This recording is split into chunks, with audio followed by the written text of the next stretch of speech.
সুপ্রিয় দর্শক বন্ধুরা, কেমন আছেন সবাই? আমি আশা করি যে সবাই খুব ভালো আছেন। আমি হাবিবুর রহমান আপনাদের সামনে আরেকটি নতুন ভিডিও নিয়ে উপস্থিত হলাম।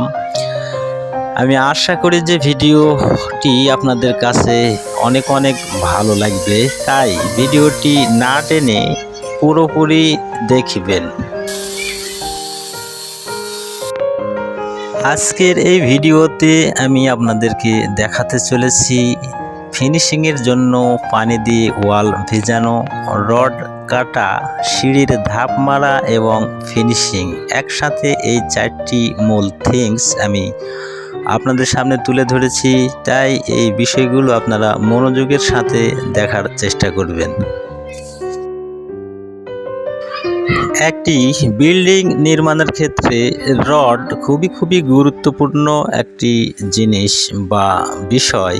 এই রড কাটার কাজটি অত্যন্ত কঠিন এবং রড একটি কঠিন পদার্থ।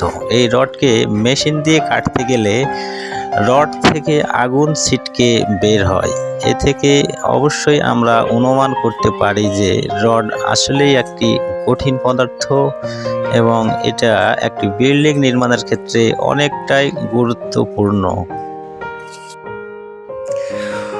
অনুরূপভাবে সিঁড়িও একটি গুরুত্বপূর্ণ ব্যাপার একটি বিল্ডিং নির্মাণের ক্ষেত্রে, তবে সিঁড়ির কাজটা অত্যন্ত কঠিন। এটা সব মিস্ত্রির পক্ষে করাটা সম্ভব নয়। এর অনেকটাই মাপ জোখের একটা ব্যাপার রয়ে যায়।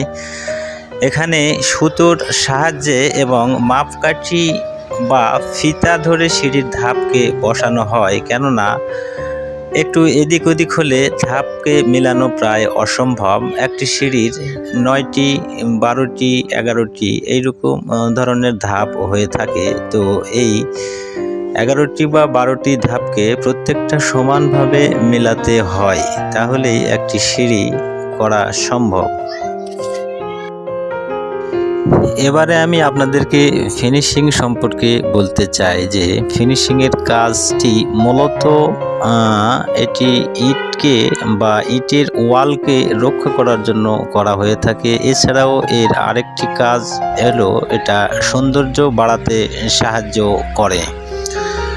এখন সর্বশেষে আমি আপনাদেরকে এই পানির ব্যাপারে বলতে চাই। এই যে আমরা দেখছি ওয়ালে পানি দিচ্ছে, এই পানি দেওয়ার কারণে ওয়ালটি পানি ধারণ করে নরম হয়ে থাকে এবং এই ওয়ালে ফিনিশিংয়ের কাজ অত্যন্ত সহজ হয়ে যায়।